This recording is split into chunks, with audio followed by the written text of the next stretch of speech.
Jadi ini Tika Bisono belum terkenal ya? Ya belum lah ya. Baru anak kampus udah ditawarin Melati Suci. Aku udah terkenal di kampus. Oh iya, di kampus terkenal ya.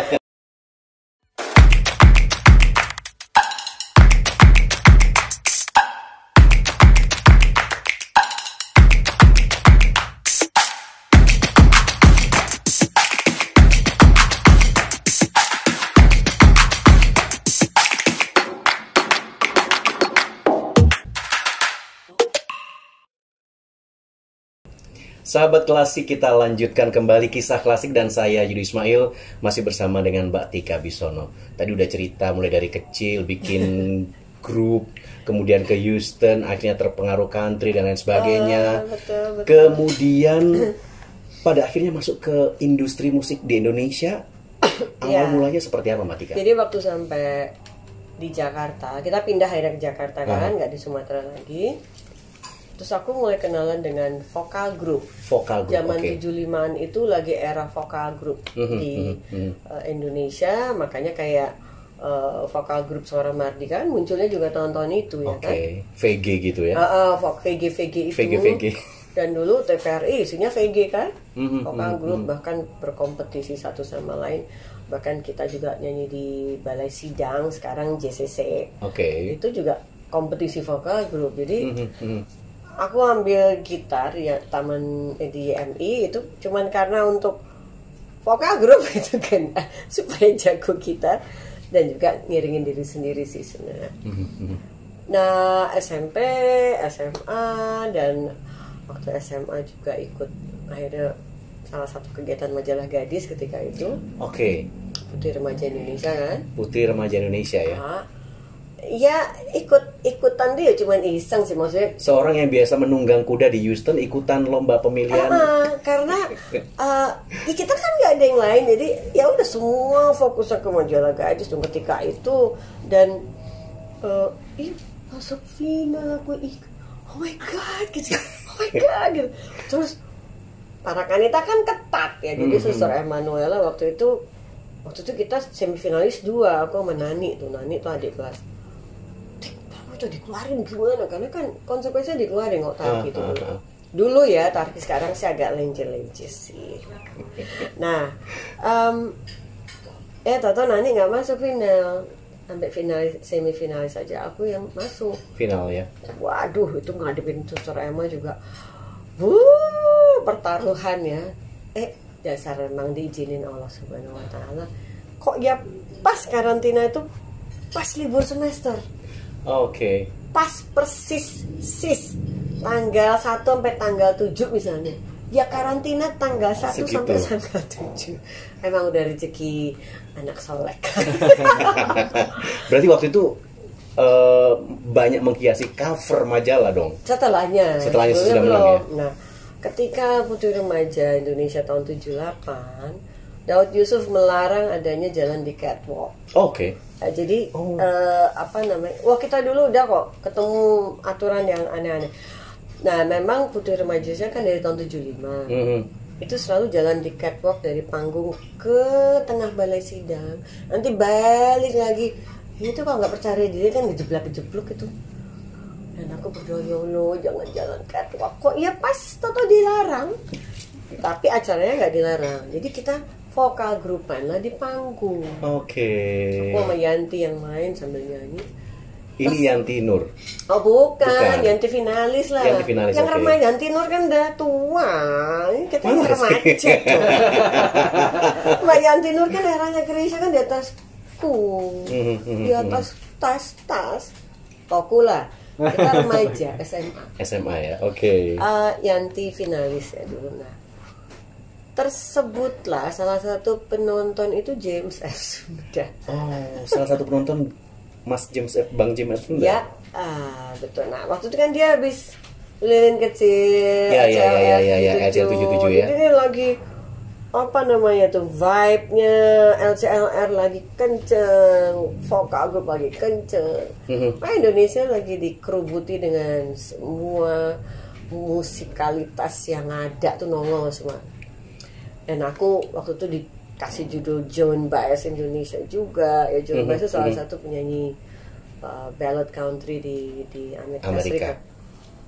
Dan aku sering bawain lagu-lagu dia juga.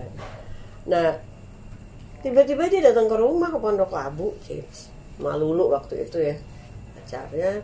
Dan dia masih kuliah juga di Untar arsitektur. Ngajak rekaman di Prambors lah ketika itu ya. Oke. Terus apa? LCLR itu ya?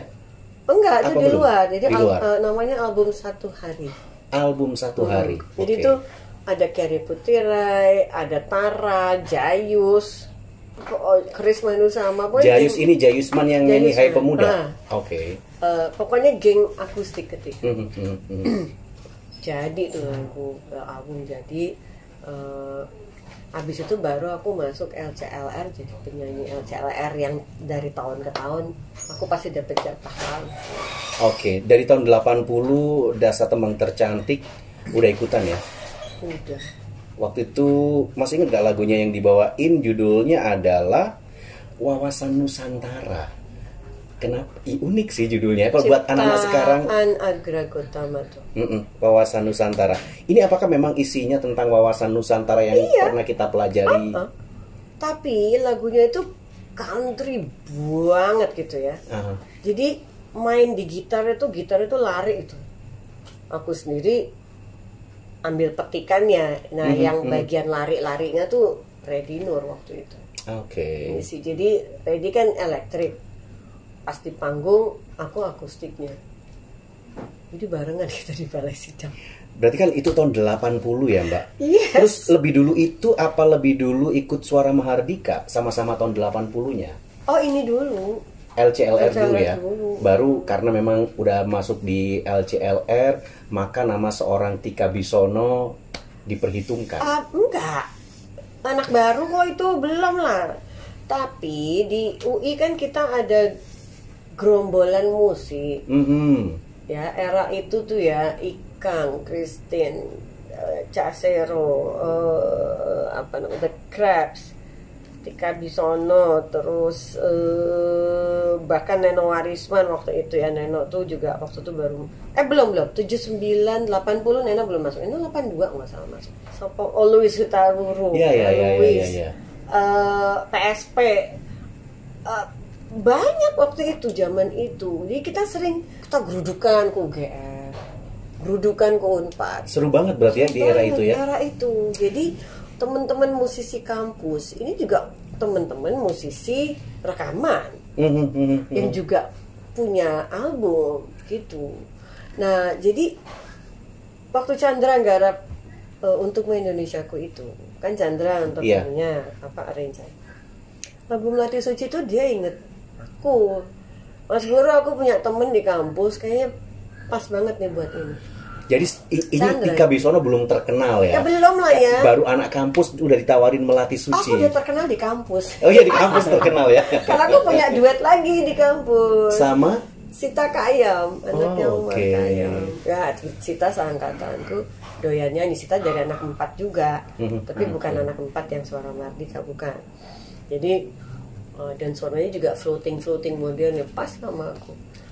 Jadi aku main gitar, kita berdua duet.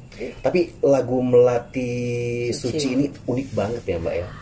Iya, karena Mas Rum bener-bener dedikasiin banget buat Bufat waktu itu. Dan sebenarnya lewat konser itu untuk persembahan ke Bufat sih sebenarnya. Iya. Jadi emang konser dulu baru dibikin album ya? Tadinya maunya gitu. Jadi kita kan konser dulu. Terus, tapi kan karena buat tarian juga kan kita harus rekaman kan. Gitu. Jadi ya udah akhirnya Chandra yang gitu. Coba ke Pondok Labu. Cek bisa bantu nggak? Apa dulu? Ini nyanyiin lagu ini. Putar lah ya. Ih, kurang tinggi, Chan. Ini lagunya siapa sih? Guru Skala Putra. Oh, kenapa jadi aku tadinya siapa ini? Tadinya Nina Bebek, Nina Harahap. Terus kenapa nggak dia aja? Terlalu keras ini jenis karakter vokalnya ya. Karakter pita suaranya terlalu keras. Jadi harus yang masuk cari yang floating kayak kupu-kupu terbang. Hah? Terus gue mikirnya gitu. Suara Tika kan floating. Iya kayak suaramu juga. Chandra juga gitu, suaranya kan floating gitu. Kita nggak power gitu kan. Iya. Terus gini deh, dinaikin dikit bisa nggak? Nggak bisa. Kenapa nggak bisa, naikin dikit aja? Ini rekamannya di Jepang, Ted. Jadi kan filharmoniknya kan Jepang. Ya nggak mau lagi lah balik ke sana cuman buat naikin. Jadi aku latihan diturunin do-nya kan. Untungnya bisa, ya seperti yang kau dengar itu sebenarnya key di bawahku yang aku harus memaksakan diri masuk ke key itu, ke kunci itu. Tapi alhamdulillah bisa. Baik, nanti akan kita lanjutin kembali karena masih ada beberapa album dan beberapa lagu dari Mbak Tika Bisono, dan ada challenge buat Tika Bisono karena ngobrolnya seru banget, harus dikasih challenge lah ya. Tetap di Kisah Klasik.